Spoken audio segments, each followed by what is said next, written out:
अस्सलाम वालेकुम। उम्मीद करती हूँ आप सब ठीक होंगे, खैर व आफ़ियत से होंगे। अल्लाह पाक आप सबको ठीक रखे, अपने हिफ्ज़ व अमान में रखें, आमीन सुमा आमीन।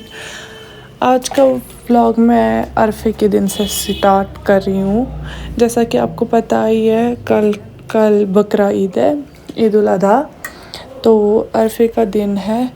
हम लोग यहाँ पे खाना बना रहे हैं, मतलब सुबह के दावत की तैयारी शाम को ही हो रहे है, क्योंकि ओबियसली बहुत सारे मेहमान भी आते हैं और कुछ फैमिली रिलेटिव्स को भी इनविटेशन दिया होता है। तो कल आते हैं बहुत सारे, इसी क्वांटिटी से हम बना रहे हैं। यहाँ पे हमने यखनी को लगाया है एक पैन में, इसमें हम सारे मसाले डालेंगे। और अगर आपको फुल वीडियो चाहिए रेसिपी का, आप मुझे कमेंट करिएगा, मैं इंशाल्लाह ज़रूर डालूँगी। तो मैं आपको यहाँ पे रैंडमली दिखा रही हूँ कि हमने क्या क्या पकाया है। जैसा कि मीट हमने लगा दिया है, इसके बाद पनीर, और उसके बाद आई थिंक सो हमने चिकन को फ्राई किया, और चिकन वाज़ा चिकन बनाया, और चिकन और पालक बनाई, और पनीर और टमाटर और यखनी और रिश्ता और कबाबा। मैंने आपको सब कुछ नहीं दिखाया, कुछ जो जो मैं दिखा पाई वो मैंने दिखाया। अगर आपको फुल व्लॉग किसी भी डिश का चाहे तो इंशाल्लाह मैं आपसे लोगों से ज़रूर शेयर करूँगी, बस आप कमेंट कर दीजिएगा। यखनी तैयार हो गई है यहाँ पे, और इसके बाद हम जा रहे थे कुछ अरफे की तैयारी करने। तो इसके बाद हमने पहले साइड में सारी डिशेस को रखा, जैसे कि आप फाइनल लुक देख रहे हो। रिश्ता, यखनी, मेथी, पालक कुकुर, वाज कुकुर और यखनी तैयार हो गई है। इसके बाद हम निकल गए थे मार्केट की तरफ। मुझे कुछ चूड़ियाँ लानी थी, क्योंकि मैंने बैंगल्स की शॉपिंग नहीं की थी इस टाइम। यहाँ पे हम स्क्रंचीज़ देख रहे थे, स्क्रंचीज़ भी बहुत अच्छी थी और चूड़िया का कलेक्शन भी अच्छा था, हमने ले ली। इसके बाद हम गए मेहंदी लगाने। मेहंदी लगाने के टाइम बहुत ज़्यादा भीड़ थी, यहाँ पे वेटिंग लिस्ट में बैठना पड़ा। फाइनली हमारी टर्न आ गई और हमने मेहंदी लगाना स्टार्ट किया। इस बार मेहंदी की रेट भी बहुत हाई थी, क्योंकि बकरा ईद थी। छोटी ईद पे कुछ ख़ास नहीं लगाते, इस ईद पे सभी लगाते हैं, तो रेट भी उसी हिसाब से थी। यहाँ पे मैंने फुल हैंड लगाई ऊपर ऊपर से, और अंदर से मैं सोच रही थी बेल लगाने का, बट पॉसिबल नहीं हुआ, क्योंकि ये लोग बोल रहे थे यहाँ पे पुलिस का थोड़ा सा इशू आ रहा था। इन्होंने बोला कि शाम को जल्दी हम ये वाला मार्केट क्लोज़ कर रहे हैं, तो इस वजह से मैंने खाली ऊपर से लगाई ही। बहुत शाम भी हो गई थी, तो अंदर से मैंने इस बार नहीं लगाई। आप देखो मेरा फाइनल लुक। ये मेरा लेफ़्ट हैंड हो रहा था यहाँ पे। इस बार भी मैंने एज़ यूजुअल सेम लगाई। मुझे दिमाग में था कि मैं आउटलाइनिंग वाली लगाऊंगी, बट इनके पास अवेलेबल नहीं थी, तो मैंने सिंपल वाली लगा ली। अगर आपको मेहंदी का भी फुल वीडियो चाहिए तो मेरे पास है वो, आप मुझे कमेंट कीजिएगा, मैं ज़रूर डालूँगी। मेहंदी डन हो गई है। इसके बाद हम निकल गए। इसके बाद मैं ये व्लॉग सुबह मतलब ईद के दिन से स्टार्ट कर रही हूँ। पहले तो आपको बहुत बहुत ईद मुबारक। तो हम यहाँ पे मस्जिद में आ गए थे ईद नमाज़ अदा करने। हमने ईद नमाज़ अदा कर ली थी, और मौलवी साहब थोड़ा सा खुतबा भी दे रहे थे ईद नमाज के बाद। ज़्यादा नहीं देते, बस थोड़ा सा तो वो हो रहा था। इसके बाद हम निकल गए घर की तरफ। घर आने के साथ मैंने चेंज किया, क्योंकि नमाज के टाइम मैंने कुछ और कपड़े लगाए थे। उसके बाद मैंने चेंज किया, अपना ईद वाला आउटफिट पहना। बहुत सिंपल मैंने रखा था, जैसे कि आप देख सकते हो, pink, light baby pink colour का था। इसमें बहुत अच्छा काम किया था, और इसमें पैच भी बहुत ज़्यादा अच्छे थे। मुझे बहुत कंफर्टेबल फ़ील हो रहा था इसमें।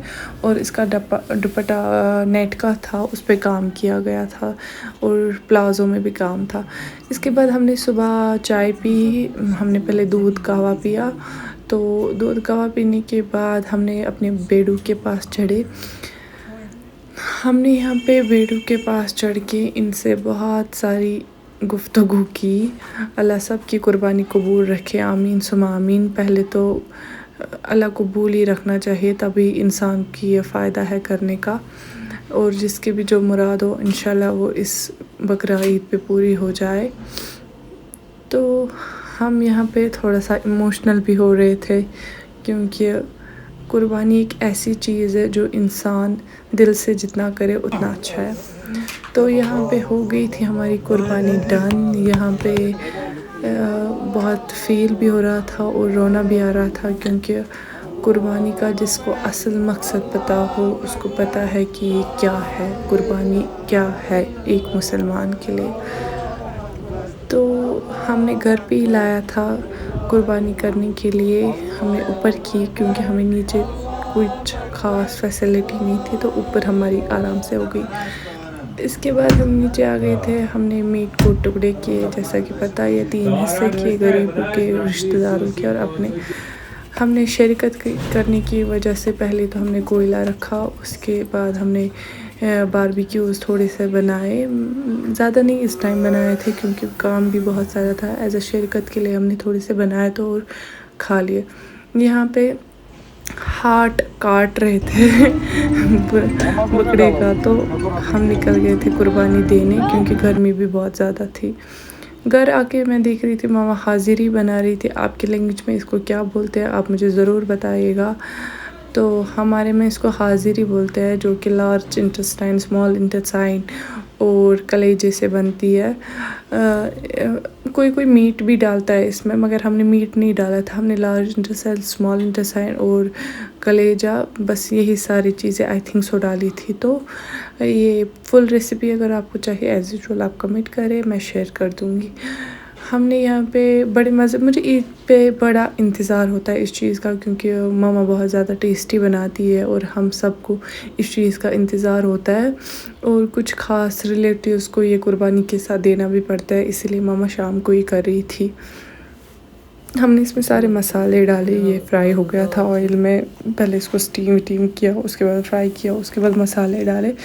हम एज़ यूजुअल लवासे के साथ खाते हैं, तो हम पहले ही अरफे के दिन ही लवासा बना के रखते हैं कांदरू के पास, तो मतलब बेकरी जिसको बोलते हैं उनके पास। तो हम फिर इंजॉय कर रहे थे अपनी हाज़िरी।